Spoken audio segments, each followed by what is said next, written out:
Hello, everyone. Glad to see you back at Silver Tears Tarot. And of course, a warm welcome to anyone who's new. Today, we're going to look at changes coming with the full moon and the total lunar eclipse. So, both of those are taking place here on November 8th. Well, the eclipse could be taking place on the 7th, depending where in the world you actually are, where you're located. So we'll see what sort of energies are coming out for us in the collective today. As usual, it is a general reading. It's for all signs. Readings are also timeless. So even if I'm pulling it at a specific time, like the beginning of the month, or in this case, the full moon, it doesn't matter. When you find it, that is actually going to be important as well. So, of course, we know it's not going to resonate with everyone, but if it does resonate with you, please like and share and subscribe so that you can stick with me and so I can find out which videos you would like more of. So I'm going to go ahead and get started. I removed all my moonstones. I love using moonstones for the moon readings. I'm going to read for you with the Mystic Mondays Tarot, and then I'm going to clarify with the Aquarian Tarot, and we'll just kind of see what comes out. So the first thing that we're going to look at as we jump into it is kind of the purpose. So this is the main idea for the reading. It's the thing that the reading is going to be wrapped around. And so I generally like to just take that first card, and we have the Six of Swords. So this is that here's a sense that we've seen a little bit in some of the previous readings. A couple of soulmate readings, we've actually seen the Six of Swords come out. So the Six of Swords is feeling like things have become a little bit less tumultuous and have started to calm down. That's kind of the feel of the Six of Swords. So, of course, we'll find out a little bit more when we start to clarify it. But the main idea for the reading is things calming down, things getting a little bit more. I get the sense of things settling down to a dull roar. So I don't feel like it's necessarily everything has calmed, but maybe a little bit calmer than it was. So next, let's look at that overarching energy.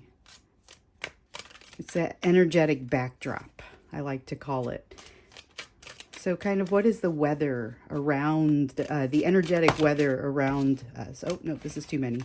If I just have one drop there, I don't mind to take that one. There we go, Three of Cups, and we'll just take the top card. So the energetic backdrop is the Three of Cups, and it's all about the flow of emotion, but it's also got a pretty good mood attached to it. It has a little bit of that feeling like things that start to light up during the holidays and get a little bit more festive, and things, get-togethers become a little bit more frequent maybe. And it's got that feel to it, but that's the general energy that is around us here at the time of this full moon. So let's see what else. So we've got things kind of settling down a little bit, and we've got this feeling of more festivities and fun things going on.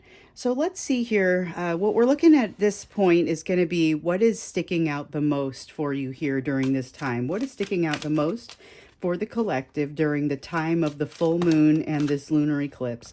And we've got the Nine of Cups in reverse. So that is a couple of things. That is, for a couple of you, it's going to be about there's been an attempt to do something less, like something that you felt was too much. It could be the first thing that comes to mind, because it's the Nine of Cups, is drinking, like alcohol. And so if there's been an attempt to drink less alcohol, that's something that may kind of come to the fore or become a central concept. Or it might not be alcohol, might be something else, but there is definitely a concept of I'm looking to change something. It's becoming kind of a central concept as you get into the time of this full moon. So that's interesting. Let's dig a little bit deeper into this and see what other kind of messages. Oh, let's see here. Here we go. I had one fall out, but it wasn't, didn't fall out where I could see it. So Two of Cups in reverse. So that is about a partnership, but it's a partnership that's not happening. So that'll be interesting because we've got this general air of kind of positive, festive feelings. We also have this sense of maybe stopping something or doing less of something. So especially if it's drinking or something like that, I could see how that might create an issue with festivities or might change festivities. But again, looks like things have started to calm down. Let's find out, I guess, what's happening with this, because that's going to be, I can't wait to clarify this one. This is going to be something about the flow of emotion that is calming down in a partnership. So we'll understand a little bit more about that. I don't want to say it's inherently bad, but I definitely want to understand. So now next we're going to look at the hidden energies. And these are, again, just energies that are not evident to you at this time and might be more obvious if you were, from looking at it from a different vantage point. So we've got the Lovers in reverse, and that is, it's a choice in love, but it's one that isn't really being able to be made. And for a couple of you, this isn't about love. It's a choice, but it's a very emotional, soul level choice. So there's something here that you aren't able to make the choice the way that you want to, or there is some sort of option that's not really available to you that should be, or that you would think would be as you're making a choice like that. So, man, I can't wait to clarify these and kind of find out what's going on, what they mean. But first, let's find out what's coming your way. And by what's coming your way, it's not necessarily what's going to happen next. It's more about what is the energy into which you're going to be adding your free will. So let's take a look at that. Oh, we've got two cards that want to come out here. Sometimes when I turn them over, it's more than one. Usually it's just that top card, but every once in a while we get more than one. This was one of those times. So we've got the Devil in reverse and the Two of Wands in the upright. So there is, it's a movement to a new place because you're being released from some sort of expectation. So the first thing that comes to mind is that a friend of mine shared with me that she had a parent pass away, which was very difficult for her. But one of the things that happened was that parent had certain expectations about her and the way that she was going to make decisions and live her life. And after that parent passed away, she realized she was not going to be offending them so much by making decisions that might be more aligned with her own values. And so what she ended up doing was making an adjustment. And I really feel like that's kind of the feel of what's happening here. Not suggesting that somebody has died or will die, but there is some sort of pressure that is coming off of you that allows you to make a mental trip, an emotional journey that gets you to possibly a different place, so that maybe you would also make a slightly different decision based on your own values. So let's go ahead and clarify. Again, I'm going to clarify with the Aquarian Tarot, and I'm going to start here with the Six of Swords. And so that was the kind of the main idea for the reading. It is the energy in which we find ourselves. And so we've got the Empress in reverse, and kind of it's that it's the main idea. It's the reason that we're the story that the reading is wrapped around, I guess. So we've got the Empress in reverse that's come out, and we also have the Two of Cups in reverse. So there's been some kind of tumultuous behavior or energies here so far. And we know that because we have a Six of Swords. And the Six of Swords suggests that you have moved out of that tumultuous behavior, but I see here that there's still some difficulty around it. So the Empress in the upright would be very balanced, very ready for things that are coming her way. The Empress in the reverse is not quite that. So things might be calm during the time of this full moon and this lunar eclipse, but it might not be everything has settled down completely. We've got these two of Cups that have come out in the reverse. And so there is a partnership here that is, I want to say it's changing. I don't feel like it's ending, but I do feel like it's undergoing an irreparable change. So it's a partnership. It could be relevant to work. It could be a person in your family or a romantic relationship. There's a flow of emotion there. So it is an emotional feeling regardless, but it is, there's something about a partnership. And with it not being in the upright, it's the energy not flowing the direction that would be helpful. So let's take a look then at this Three of Cups, and we're going to go ahead and clarify that. And so that was kind of that energetic backdrop, which was fairly positive. You know, it's that feeling of festivities, more parties are happening, and you know, you may find yourself at a couple of them. So we have the Lovers card in the upright, so there's a choice that you do get to make. So here we have, well, you sort of get to make it. So you get to make it with a little bit of help from the universe. But with the Lovers in the upright, it's actually both options are options. Whereas when it's in the reverse like that and it's coming across like that, it's a little bit different than that. It's like one of the options is for some reason not viable. And sorry about that, I dropped a couple. So let's see here, looking for that Three of Cups, the other clarifier that we'll have here. And if the camera looks a little bit different, it's because I'm working through my software hiccups. So I apologize if things are crazy with the mic and with the camera. But I still wanted to get this reading out for you today. All right, so we have the Three of Cups, and we have, it's being clarified by the Lovers card. Like I said, that's a choice that is where the options are both viable, but we've also got the Five of Cups. So there's a little bit of conflict here. The Five of Cups is that sadness. And so if you've watched me get the Five of Cups lately, one of the things that I've talked about is how the person on the card is often focused on the cups that are lying down that have the emotion coming out. And, you know, the emotion is not flowing, it's spilling out. But you've got these two cups behind them where they're not really focusing, where there's still a nice a possibility there. There's still something good could happen. There's a potential for transformation and for beauty. And so when we see this card in the upright, though, it's generally that feeling of focusing on the ones that are spilling. And so even though we've got this energetic backdrop of celebration and happiness and maybe even kind of that holiday feeling, there's a lot of electricity around this choice here that is to be made. And like I said, it's a soul level choice. But there's also this sadness, this sort of regret that is weighing down the energy as well. So let's take a look here at this Nine of Cups, because the Nine of Cups was, remember, it's somebody that has decided, my example was they're going to decide they're going to try not to drink. For example, it could be any number of things. And let's see, we have three cards that have come out for this. We've got the World card. Oh, end of a cycle. End of a cycle. We have the Eight of Pentacles. So this is extremely relevant to, for example, trying not to drink, because this is around emotional self-mastery. And if you can handle the emotional self-mastery, that's going to help you when you try to boost your willpower and kind of move forward. You also have this Five of Swords in the reverse. And so the Five of Swords in the upright is a pretty uncomfortable card. It's about anxiety, difficulty. Sometimes I use the example, if I feel it, of winning a battle, but at a very high cost.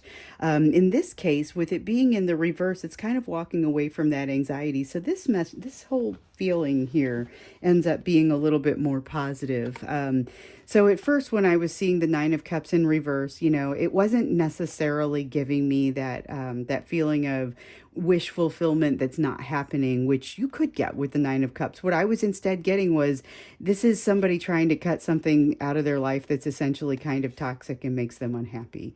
The first thing that came to my mind was not drinking. I don't know where it came from, but it also, sometimes when you see the Nine of Cups in reverse, it is a reference to drinking a lot. So it's not completely off base, but it's not necessarily what I would see when I see that card most of the time. But the world is telling me distinctly there is an end of a cycle here, and it's kind of a happy ending. So the World card doesn't come out until you get to the end of the journey. And at the end of the journey, that's where you've passed judgment. And you are ending the cycle sort of in this happy energy. And so that's the sense that I'm getting here. So something ends, but it's a good thing. You feel this sense of emotional. Okay, sorry about that. My camera suddenly shut off on me, and I'm lucky that I noticed it. But I still got my flow. So, what I was going to say is you feel this sense of emotional self mastery, this emotional self worth. That's what we're seeing over here. You also feel this sense of resolution. You know, it's no longer needing to be embroiled in some sort of battle, which we kind of see that relevant to this. This is really very positive energy. So I'm curious to understand, this is what we asked, or this is what we got when we said, what is the thing that sticks out the most? So there's this sort of resolution, there's walking away from something that no longer serves you, that basically just wasn't making you happy. But I want to understand what's happening with this Two of Cups in the reverse, because we've seen up here that there is kind of in the main idea energy, the sense of not necessarily the end of a relationship, but certainly a change around one. And so let's see what comes out for that. I think when I first got the itch to clarify, it was around this card, because I mean, they're always interesting to clarify. But sometimes I get in there and I just think, I don't know how this fits in with the big picture. I can feel what's coming off the card, but there's more to it than that. So we've got the Magician card that's come out in reverse. And let's see what else. One more card for this. Yeah, you know, I am not clarifying this reading today, but if I was going to, I think this is a place where I would start. I'd love to understand, just look for that. Look for something that feels like a reset, a resolution. Okay, and then we also have the Knight of Swords that's come out here. So let's take a look at this. For the Two of Cups, we have the Magician in the reverse, which is that feeling of not being able to do something, not being able to control something. It's that feeling of not having the ability to manifest your world. And that's essentially what it is. But then we've also got the Knight of Swords, which is a very action-oriented card. It's a decisive forward movement. So it's what it reminds me of is turning one sort of feeling, like turning it into another. And so, for example, once upon a time, I used to have a hobby that had me on a stage an awful lot. And one of the things that I would do is I'd get a little bit nervous beforehand. It wasn't exactly stage fright, but there was this nervousness that kind of came in that I would imagine fuels people's stage fright. I loved performing and being there, but it just was this kind of, it's not a super productive energy. But there is an energy that you put out to the audience. And so what I would do is transition that energy from that sort of nervousness, stage fright, sort of unproductive thing, and turn it into performance energy. And you can really just take it and turn it like that. And that is the sense that I'm getting here. It's like whatever emotions are coming from this Two of Cups, in the reverse, with the partnership changing and going in a difficult direction. It's honestly, it's not working. It's going in a difficult direction, and there is not a flow of emotion. It feels like somebody's hands are tied. Maybe both of you. Could be that there's a reason that you can't move forward in this partnership, whatever that means. Could be a difference in values, could be a great many things. But this is that sense of taking that energy and turning it into something fairly positive anyway, I guess. Let's take a look at this Lover's card, because remember, this was the hidden energy, and this was the you don't actually have the choice you think you have. So we've got the Six of Cups in reverse that's come out here. And remember, up here, we do have a choice, and both of the options are viable. But down here, you're saying there's a hidden energy of a choice not being viable. So if that's the same decision, it could be that it looks like there are two viable options, but for whatever reason, one of them actually isn't. And that happens pretty often. Depends on what kind of choice this is. So it's there's love involved, or it's a soul level choice. It doesn't have to be romantic love specifically, but it certainly does kind of point that way. Okay, here's what I'm getting. So I think that there is actually a portion of you where there is a choice in love to be had here, but as it turns out, there's a hidden energy where it's not really a choice, because when it gets down to it, there's somebody is married or somebody is otherwise they can't move your direction. There is definitely a sense here of that kind of my hands are tied. In order to keep things the way that they should be, there is something here that can't move forward. So this is something to think about. If you are in the middle of this situation here and you are seeing there's this festive and fairly positive energy, I've got this choice, but something's up, something's not quite right here. It could be that there's not really two viable options or multiple viable options in this choice that you're trying to make. Um, there's also, I get the sense that it is a soul level choice, but it is not a particularly easy thing. So if you were to look at the spiritual history, the records, the history of this choice that happens on a soul level, you would see it's not been easy in the past, but this is an opportunity to make sure that things go right going forward. So if you were to zoom out really deeply into the big picture, you would see that this isn't a choice somewhere in there because of that. So that is kind of a little bit deeper of a look there. Let's take a look now at this Two of Wands and the Devil card in reverse. Because remember, this was that energy to which you're going to be adding your free will, but it's like something has freed up a little bit and given you the opportunity to make a choice or make an emotional journey that you would not otherwise have been able to make while you were still under some sort of control. And it could be like with my friend, the story that I told earlier, there was no animosity in that. It was just, hey, I know my mother wouldn't really agree with this, but now I it's going to be fine. Okay, so we've got the High Priestess, we've got the Seven of Swords. Let's take a look at these. So we've got the Two of Wands here. And actually, because these two cards are presenting together, I want to think about them together. So this sense of no longer having something that is controlling you, and being able to make this mental adjustment, this emotional adjustment. The Knight of Pentacles in the reverse would suggest that the adjustment is still going to be very challenging and may not move very smoothly. The High Priestess and the Seven of Swords. So let's look at those individually. So we've got, I'll go ahead and set these down because it's hard to hold them all up. So the High Priestess is really a little bit more about that connection to self. So it's that connection to self. We talked a little bit about values earlier. You get to move in a way, in a direction that is more consistent with your own values because something is no longer controlling you, but you have a question of self-trust here. This isn't a card of somebody trying to deceive you or steal something from you or get one over on you. This is really, it's you, but it's self-trust. And so if you can address the issues around self-trust that will be plaguing you as you go to make this emotional journey, you're going to be vastly better off. And remember, this is all happening during the time of this full moon and this eclipse, and this energy is coming kind of from that. So there's an energy of exposing mystery, which with the moon is not necessarily a strange thing, right? Especially a full moon, that's when it happens.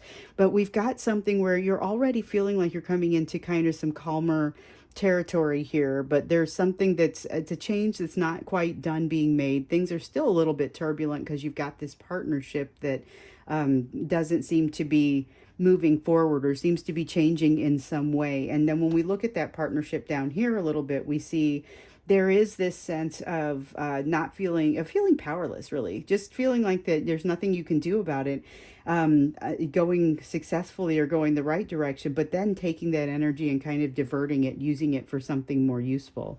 And maybe that's part of what is happening here. So it feels like these are kind of coming together in these stacks. But with this energetic backdrop of general positivity, you've got this, there's something really awesome that's happening here. It's a choice that you have to make, but it turns out there's an edge to it, and you're able to kind of feel the edge to the choice. What the truth of it is, there's some part of this that makes it not really a choice. One of the answers isn't really viable because if you were to back out and look at this big decision, soul decision on a broader scale, you would see that there's a reason that both choices aren't necessarily optional or options. However, you have the the opportunity now to set something right. And this is that chance. Making this choice is that opportunity to set something right. It may even be relevant to this partnership that's not coming together. The fact that the partnership is not coming together may be incredibly relevant to this choice that you guys are having here, and something you're not doing anymore. Something's not making you happy, and you are coming away from this time frame with some definite peace. I mean, we've got the Six of Swords over here, but this seems to really perpetuate it. There's this happy ending energy. There's this, self mastery, emotional self mastery, and feeling of not having the big internal anxiety and the difficulty. This is really a powerful corner right here. Like I said, if I was going to be doing an extended reading, this is probably one of the big questions I would want to ask, but this is the other one. So this is that energy where you're heading, where you're able to make that emotional journey, but you don't have something that is in your way or that is controlling you the way that it has been, and yet it's like you still kind of do. It's like the energetic weight of it or the shadow of it, or I don't know, it's there's something that is still stopping you from making the energetic journey, the emotional journey, because it's like you've got two different perspectives and you're trying to see someone's perspective. That's almost what it feels like. But you can't get all the way there because of something maybe relevant to this control, but something is stopping you. However, this connection to your higher self, and working on your self trust are going to be incredibly helpful for you as you move through this. So this is actually pretty promising too, because this promises some new change, a lot of positivity. So let's get you an oracle card before we go. And of course, I pulled out my Moonology Tarot or oracle card deck for this one. Let's see what comes out. You never know with this deck, but it does seem to be strikingly accurate. I even had one, I used it on one of my Instagram posts, and it came out strikingly appropriately. This was pretty recent. This was just a couple weeks ago when we had our new moon and the other eclipse. Okay, so let's see. We got waxing crescent moon. And it's telling you to have faith in your dreams. It feels like it belongs in this portion of things over here. So you have something that's happening over here, definitely here, definitely here. And I think these two pieces may be related with the choice you're making in this partnership. However, over here is very forward looking, and it's about having faith in your dreams and using that connection to yourself to kind of allow yourself to lift and have that happy ending, that self mastery. This is all very peaceful and wonderful, and it happens as a result of you having faith that you can get there. Let's get you one more while we're in there. So that felt very relevant, like I said, to this section here, which feels like it's forward looking, especially because this action that you're doing right here, it seems like it's going to have some benefit to you down the road. So yeah, one more oracle card from the Moonology Oracle. Let's see what comes out for you. And this is just kind of overarching advice. That's what I do when I get the oracle cards typically, unless I say otherwise. It's just what can we put across the top that would be a nice message to kind of pull things together. And a lot of times that's exactly what it does. Oh, okay. It's time to release negativity. So this is the full moon in Scorpio, and it's time to release negativity. Belongs over here. So it also belongs over here though, because that's kind of what's happening with this Nine of Cups in reverse, with you walking away from something that does not make you happy. That is all about releasing that negativity. But there's also here, when you are getting to a place where the choice starts to where it starts to really matter, and you have this opportunity to redirect your energy, like we talked about over here. redirecting your energy is a great way to kind of release that negativity, because if you've got negativity in your energy or something that, again, you don't feel is going to be super productive, like my stage nervousness and my stage fright, it's not super productive. It's basically negative. So if I can get that to kind of release and go some other direction, that's like you've released the negativity, but you've still had the opportunity to move it in a direction. And so if you can do that, you'll be even better off. So that's kind of a couple of the messages that are coming out across the top here. And again, this is around the time of the full moon, or like I said, it's timeless. So if you're catching this at a different time, these messages could still be very much for you. So I'm not going to do an extended for this one today. This one is just a kind of a quick take a look at things and see how they're going as we're having the time of the full moon and the lunar eclipse. But I will thank you again for being here. Again, if it resonated, please do like and share and subscribe. We've got quite a collective building here, and I've noticed some definite patterns in the energy. So if you match with those patterns, you might like this channel. Anyway, think about that. Hopefully I'll see you back again, and yeah, I'll see you at the next reading.